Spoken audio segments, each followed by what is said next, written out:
আজকে আমি আপনাদের সাথে খুব মজার একটা ভর্তার রেসিপি শেয়ার করব। এই ভর্তাটা হচ্ছে টমেটো, বেগুন আর শোল মাছ দিয়ে ভর্তা। আমরা অনেকেই আছি ভর্তাপ্রেমী মানুষ, বিশেষ করে আমি হচ্ছে খুবই ভর্তাপ্রেমী মানুষ। ভর্তার লাভারও বলতে পারেন। আমি প্রচুর পরিমাণ ভর্তা পছন্দ করি। এই যে দেখুন, এখানে আমি টমেটো, বেগুন আর 2 টুকরা শোল মাছ নিয়েছি। আমি এখানে 2 টুকরা শোল মাছ নিয়েছি। আপনারা কিন্তু এখানে যে কোনো মাছ নিতে পারেন। আমার হাতের কাছে ছিল, সেজন্য আমি এই মাছটাই নিয়েছি। তারপর একটা প্যানের মধ্যে আমি বেশ কিছুটা তেল দিয়ে দিয়েছি। তেলটা যখন গরম হবে তখন এখানে আমি দিয়ে দিব পেঁয়াজ আর রসুন বাটা। আপনারা চাইলে এখানে কিন্তু পেঁয়াজ রসুন বাটার পরিবর্তে কুচিটাও দিতে পারেন, দুইটাই কিন্তু ভালো লাগবে। আর রসুনের পরিমাণ কিন্তু একটু বেশি করে দিবেন, তাতে ফ্লেভারটা খুবই ভালো আসে। আমি এই রান্নাটা করছি সয়াবিন তেল দিয়ে, আপনারা চাইলে কিন্তু সরিষার তেল দিয়ে রান্নাটা করতে পারেন। আর টমেটোগুলো ছিল কিন্তু আমাদের নিজেদের গাছের, আর হাতের কাছে ছিল আমার 2টা বেগুন। তো ওইটা দিয়েই আসলে আমি আজকের এই ভর্তাটা করেছি। তবে আমি ভর্তাটা বানানোর পর সবাই খেয়ে খুবই পছন্দ করেছে।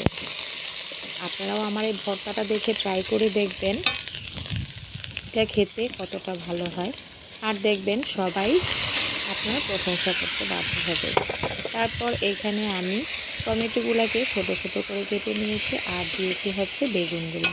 আপনারা চাইলে বেগুনগুলোকেও কিন্তু ছোট ছোট করে কাটতে পারেন, কোনো সমস্যা নেই। তারপর এখানে আমি সামান্য একটু লবণ, হলুদ, মরিচের গুঁড়া দিয়ে খুব ভালো করে এটাকে সেদ্ধ করে নিব।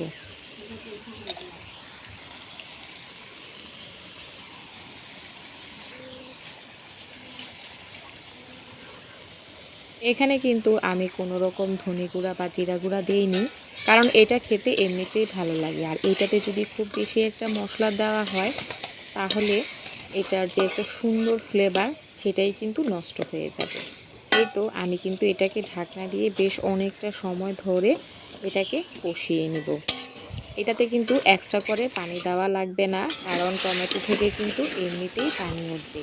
এই যে দেখুন, টমেটো থেকে কিন্তু বেশ কিছু আমার পানি উঠছে, আর বেগুনগুলোও কিন্তু আমার সেদ্ধ হয়ে যাচ্ছে। সব কিছু এরকম একটা খুন্তি দিয়ে খুব ভালো করে নেড়ে আমি এটাকে ভেঙে নেব। আপনারা চাইলে এটাকে কিন্তু ঠান্ডা করে হাত দিয়েও ভেঙে নিতে পারেন, তবে সবচাইতে ভালো হয় এরকম খুন্তি দিয়ে ভেঙে নিলে।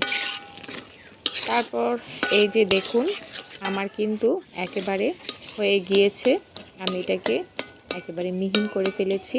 আর এখানে কিন্তু মাঝখান দিয়ে আমি কয়েকটা আস্ত রসুনের কোয়া দিয়েছিলাম, আপনারা হয়তো দেখেছেন, তবে সেটা আমি বলতে ভুলে গিয়েছি। তারপর এখানে আমি দিয়ে দিব বেশ কিছুটা ধনেপাতা। এইটাতে ধনেপাতা কুচিটা দিলে কিন্তু বেশ ভালো লাগে, চেষ্টা করবেন ধনেপাতা কুচিটা দেওয়ার জন্য। এই তো আমার রেডি হয়ে গেল বেগুন, টমেটো আর মাছ দিয়ে একটা খুব মজার ভর্তা।